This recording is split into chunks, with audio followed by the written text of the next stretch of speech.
오늘은 전도서 10장 여러 가지 잠언입니다.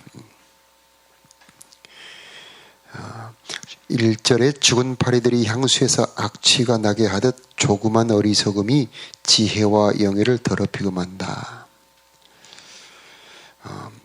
지혜와 영예가 없는 사람들은 그냥 아무렇게나 살아도 되지만은 이 지혜와 영예가 있는 자들은 함부로 살 수가 없는 겁니다.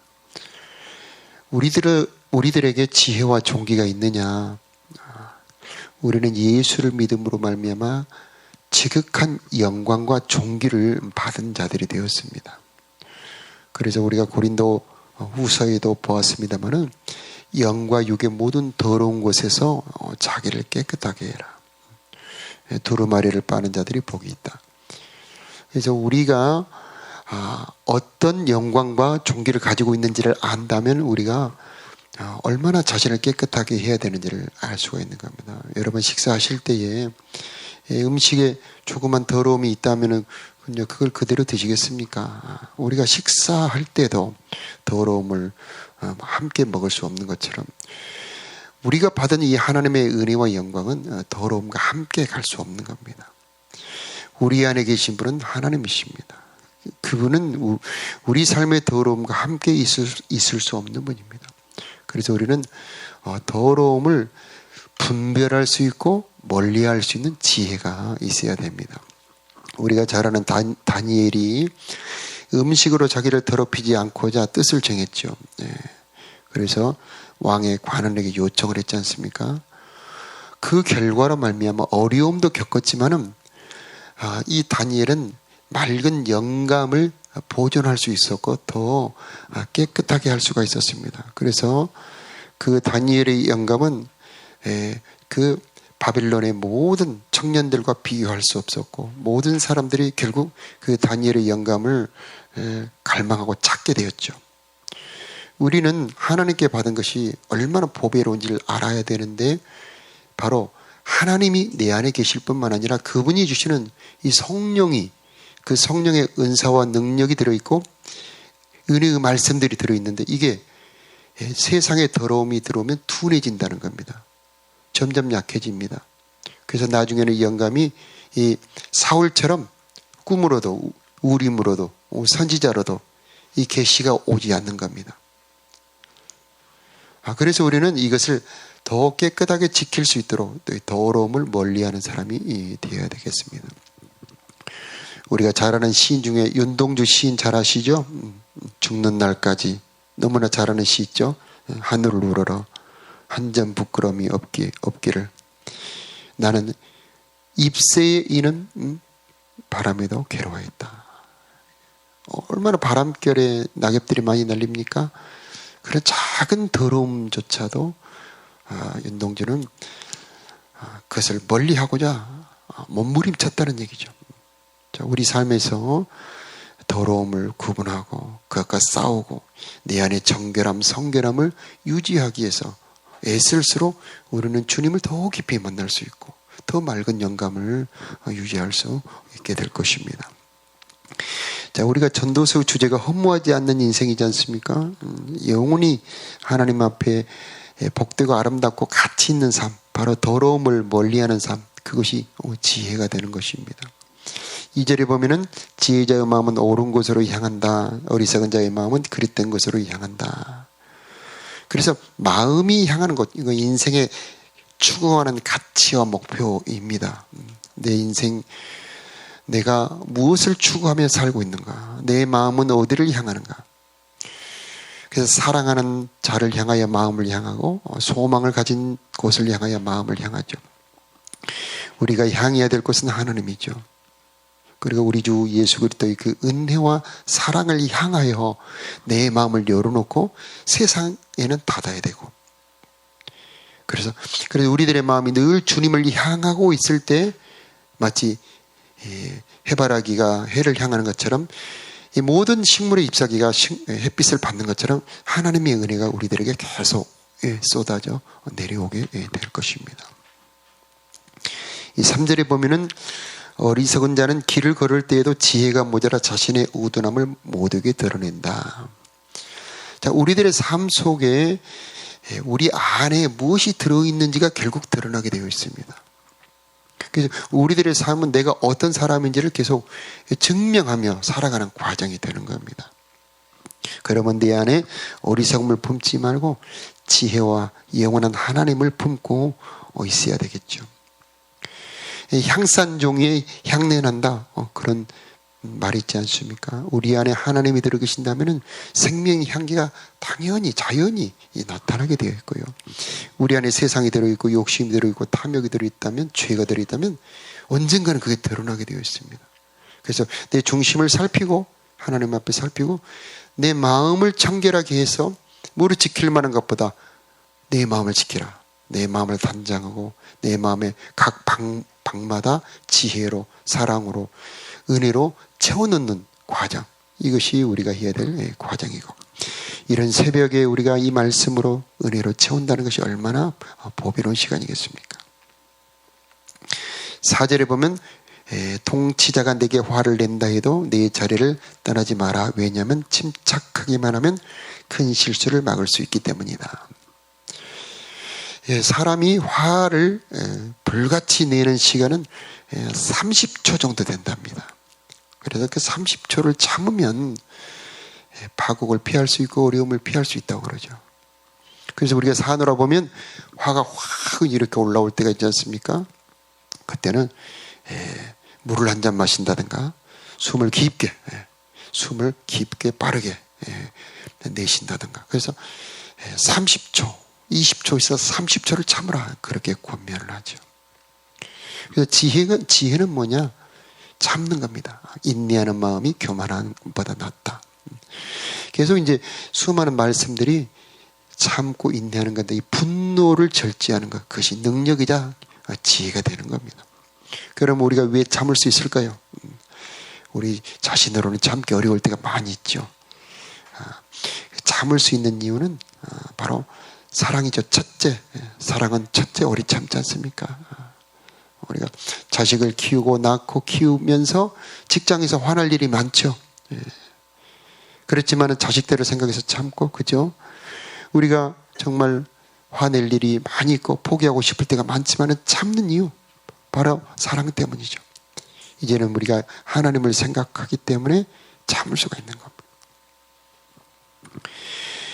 침착한다, 이제 그 전번역에는 공손한다 표현이 있는데, 공손할 때 화가 불같이 나오더라도 어느덧 그 화가 사그라들지요.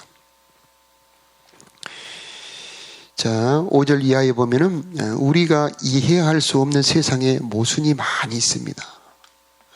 이 많은 모순들을 우리가 다 해결할 수 없다는 이 한계를 알아야 되죠.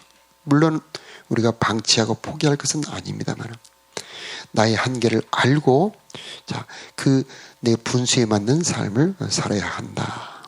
자, 8절에 보면은 함정을 파는 자는 자신이 그곳에 빠질 수 있고 벽을 허는 자는 독사에 물릴 수 있다. 자, 이것은 남을 해롭게 하는 자는 결국 자신도 해를 받게 된다는 얘기입니다. 비슷한 말로는 칼을 든 자는 칼로 망한다. 인과 응보다, 이런 말과 똑같은 말입니다. 자, 우리가 사노라면 우리를 괴롭게 하거나 내가 싫은 사람들 있죠. 그때에 그들에게 해롭게 한다는 것은 결국 나에게 돌아온다는 겁니다. 자, 너무나 우리가 잘 알고 많이 들었던 말씀이지만 우리도 어느덧 이런 함정에 빠질 수 있지 않습니까? 그래서 우리는 원한을 풀 수 있는 그런 힘이 있어야 됩니다. 그래서 마지막 말세에는 원한을 풀지 않는다는 겁니다. 사랑이 식어진다는 겁니다. 사람마다 분이 가득 차지요. 자, 우리가 하나님 앞에 와서 은혜 받아야 될 것 중에 뭐냐면 우리 마음에 쌓인 한과 슬픔, 이 고통을 다 풀어버리고 하나님 앞에 다 털어버리는 겁니다. 그래서 내가 기도하고 돌아갈 때는 새 마음으로, 새 은혜로, 하나님 은혜로 가득 채워서 돌아가는 것이 바로 우리가 하나님 앞에 받을 은혜가 되는 겁니다. 10절에 보면 무딘 도끼날을 갈지 않으면 힘이 많이 든다. 지혜를 쓰면 성공한다. 그렇게 나오죠. 그래서 무딘 도끼날 이 도끼는 하나님께서 우리들에게 준 지혜다라고 볼 수가 있죠. 우리가 말씀을 많이 알아도 우리가 연습을 해야 됩니다. 훈련을 해야 되죠. 그래서 우리는 아는 것이라도 다시 반복을 해야 되고 지혜를 사용할 수 있는 훈련을 해야 되는 겁니다. 자, 11절에 보면 뱀에게 마술을 걸기 전에 물린다면 그 마술이 무슨 소용이 있겠느냐. 자, 이것은 어떤 일을 하기 전에 기초부터 다져야 된다는 겁니다. 차를 샀습니다. 그런데 젊은 청년들이 차 연수도 하지 않고 막 몰고 나가서 막 거칠게 운전하고 다니는 경우 있죠. 그러면 그 차 때문에 화를 당하기가 쉽습니다. 먼저 차를 샀다면 차를 다 훈련해서 내가 연습을 해야 되죠. 그래서 내가 어느 정도 실력이 되었을 때 길거리로 끌고 나가야 되지 않습니까? 그런 것처럼 우리에게 먼저 기초부터 튼튼하게 내가 기초부터 내가 충분하게 훈련해야 그 다음에 다른 일을 할 수 있다는 얘기입니다. 자, 요즘 아이들이 핸드폰을 받습니다. 이 핸드폰이라는 것은 정말 좋고도 무서운 것입니다. 그래서 핸드폰을 사용해서 많은 좋은 일도 유용하게 쓰는 사람도 많지만 이것 때문에 망가지는 사람들도 많이 있습니다. 자, 이런 것처럼 우리 주변에 많은 것이 있지만은 여기서 이 다음 문맥상 보자면 이 말과 언어가 연습이 되고 훈련이 되어야 된다는 겁니다. 그래서 12절 말씀 우리 함께 읽어보도록 하겠습니다. 시작. 지혜자의 말은 은혜롭지만 어리석은 자는 자기 두 입술로 신세를 망친다. 그렇죠? 마치 뱀에게 물리는 것처럼 자기 입술 때문에 자기 인생이 망가진다는 얘기입니다. 자, 무정하고 잔인한 말, 거짓말, 그 다음에 상처를 주는 말. 자, 우리가 수많은 말의 상처를 남에게 준다면 결국 그 상처는 자기에게 돌아오게 됩니다. 그래서 우리는 많은 훈련을 해야 되지만 그 중에 언어 훈련을 해야 됩니다. 말의 훈련. 진실한 말, 화평의 말, 고르게 하는 말, 성경이 말하고 있는 지혜의 말. 그 중에 최고는 하나님의 말씀이죠. 성령을 주신 이유가 여러 가지 있습니다만 성령이 말하게 하심을 따라 사람들이 말하기 시작했다고 그랬습니다. 그래서 내가 내 스스로 말하지 않고 하나님의 성령의 감동을 따라 말하는 자 얼마나 복이 있겠습니까? 그래서 우리는 이 많은 것 중에서 정말 우리들에게 주신 최고의 선물, 최고의 무기, 최고의 그 강한 이 말과 혀를 훈련하고 이 말과 혀를 사용하여서 하나님께 영광을 돌리며 허무하지 않는 인생을 살아가야 한다는 겁니다. 지혜자의 말은 은혜롭다. 자, 얼마나 우리의 입술이 은혜의 말을 품고 있는가 돌아봐야 되죠. 그래서 비판의 말 하기는 쉽죠. 하고 싶죠. 그러나 늘 비판의 말보다는 격려의 말, 칭찬의 말, 사랑의 말, 소망의 말 이런 말을 계속 했을 때에 비판이나 정죄의 말보다 훨씬 더 그 효과가 좋고 특히 우리 자녀들이나 부부 사이에서 결국 말로 모든 관계가 이루어지지 않습니까? 그래서 우리는 은혜로운 말을 해야 되겠다. 자, 13절에는 어리석은 자는 미련하게 말하기 시작하다가 나중에는 미치광이처럼 말한다. 자, 정말 거친 언어 많이 있죠. 세상에서 우리는 상처를 받습니다. 거친 언어, 협박의 말, 공포의 말, 비난의 말, 정죄의 말.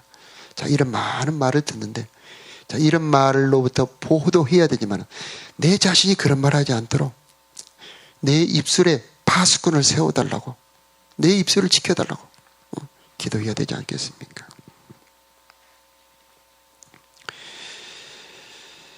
자, 15절에 보면은, 어리석은 자는 자기 일에 지쳐서 자기 동네에 가는 길도 찾지 못해 어동된다. 이것은 과로하지 말아야 된다. 그런 말로 표현할 수 있습니다. 우리가 일에 너무 지쳐서 너무 과로하다 보면 건강을 망치게 되죠. 그래서 80% 정도 남자들의 경우는 이 일에 중독되기 쉬워요. 일에 한번 몰두하다 보면은 내가 지쳐가는지도 모르고 내 건강이 상해가는지도 모르고 일에 빠지기 쉽죠. 그래서 지혜는 뭐냐? 내가 어느 정도 절제하고 일을 절제하고 회복하는 지혜, 내 몸을 간수하는 지혜, 이것도 지혜가 되는 것입니다. 자, 18절에 함께 읽도록 하겠습니다. 게으르면 시작. 게으르면 석가래가 내려앉고 태만이 손을 놀리면 집이 샌다. 자, 여기서는 부지런함을 말씀하고 있는 거죠. 자, 하나님께서 우리들에게 인생은 허무하다 솔로몬을 통해서 말씀하셨는데 반전이 일어납니다. 3장 이하에 보니까 하나님께서 선물로 주신 인생이라고 하는 것을 알게 될 때 우리는 우리 인생에 대한 허무가 아니고 찬사로 바뀌게 됩니다. 그래서 우리가 해야 될 보람 있는 일, 가치 있는 일을 발견하는데 그게 하나님을 경외하는 일, 하나님을 기쁘시게 하는 일이라고 하는 것을 발견하는 겁니다. 자, 그래서 우리들에게 내일도 나옵니다만은 네가 하는 일을 힘껏 하라. 이 세상이 끝나 음부에 갔을 때는 그거는 일도 없고 계획도 없고 아무것도 없다. 이 해 아래 산자들의 일에 참여할 수가 없다. 다시는 기회가 없다는 거죠. 찬양할 수도 없고 전도할 수도 없고 정말 사랑하는 사람들과 함께 모여 식사할 수도 없고 기쁜 여러 가지 만남도 들을 수 있는 그 모든 것을 할 수 없는데 이제 너에게 시간이 있을 때 이 빛을 보는 일은 즐거운 일이다. 햇빛을 보는 것이 얼마나 아름다운가. 네가 시간이 있을 때 내가 맡은 일을 부지런히 하라는 거죠. 자, 그래서 우리들에게 중요한 지혜 중에 하나가 부지런합니다. 그래서 우리는 게으르지 말고 하루의 일을 계획하고 그 목표를 향해 부지런히 달려가고 또 하나님께 저녁에 기도하면서 돌아보고 이런 부지런함이 있어야 되겠다. 자, 19절에도 보면 잔치는 즐거움을 위한 것이고 포도주는 인생을 즐겁게 해주는 것이며 돈은 모든 것을 해결해 준다. 자, 모든 것은 다 고유의 목적이 있습니다. 잔치가 무조건 좋은 것도 아니고 무조건 나쁜 것도 아니죠. 누가복음 12장에는 보면 부자는 날마다 잔치하면서 즐기며 인생을 보내는데 그 잔치는 헛된 잔치죠. 그러나 잔치를 해야 될 때가 있는 겁니다. 또 포도주를 먹어야 될 때가 있는 겁니다. 그래서 모든 만사에 다 그 때와 목적이 있는데 그 때와 목적에 맞게 사용하는 것. 모든 삶의 때와 그 조건에 맞게 사용하는 것도 지혜가 되는 겁니다. 자, 돈이 필요 없다가 아니죠. 어떤 분들은 돈은 죄의 근원이다. 그것도 아니죠. 그래서 모든 것은 다 필요가 있습니다. 자, 돈도 그러면 돈이 최고냐? 그것도 아니죠. 돈은 돈의 목적이 있는 겁니다. 잔치는 잔치의 목적이 있는 것이고 포도주는 포도주의 목적이 있는 겁니다. 그래서 모든 사물의 모든 일의 그 목적을 알고 적당하게 사용하는 지혜가 바로 하나님께서 우리들에게 헛된 인생을 살지 않는 지혜가 된다는 겁니다. 자, 20절에도 보면은 말에 대한 것이 나오죠. 왕을 저주하지 말아라. 부자를 저주하지 말아라. 그러면 가난한 사람들, 힘없는 사람들은 저주해도 괜찮습니까? 그런 말이 아니죠. 자, 모든 사람들은 다 존중해야 된다. 여기 있는 말과 저기 있는 말이 달라서는 안 되고 우리들의 언어가 저주하는 언어가 아니고 축복하는 언어가 되어야 된다. 그래서 어떤 사람의 문제를 발견했을 때 우리는 저주하기 쉽죠. 우리의 본성은 그렇습니다. 그러나 우리들의 입술이 하나님의 통치 은혜 안에 있을 때 성령의 감동을 받을 때 우리들의 저주가 변하여 중보 기도로 바뀌어야 되지 않겠습니까? 그래서 자, 잠언서 전도서가 마치 잠언서를 보는 듯한 느낌이 들죠. 그것은 하나님의 목적을 발견했을 때에 그때 우리들에게는 지혜가 필요하다는 겁니다. 그래서 잠언의 지혜와 전도서의 지혜가 약간 다른데 잠언의 지혜는 이 세상의 삶에 관한 지혜라면은 전도서는 영원한 세계를 바라보는 지혜라고 볼 수 있습니다. 영원한 세계는 다음 세상인데 그러면 다음 세상을 위해서 허무하게 살아야 되느냐? 빨리 세상을 떠나야 되느냐? 아니다. 오늘 하루의 삶에 충실하는 것. 내 오늘 하루의 삶에 최선을 다하는 것, 그것이 바로 다음 영원한 세상을 준비하는 것이고 하나님의 심판을 준비하는 지혜로운 삶이 되는 것입니다. 자, 오늘 하루도 여러 가지 많은 일이 있고 명절이 되어서 오가는 일이 바쁘지만 하나님과 동행하는 지혜의 삶, 은혜의 삶이 되기를 바랍니다. 자, 함께 기도하겠습니다.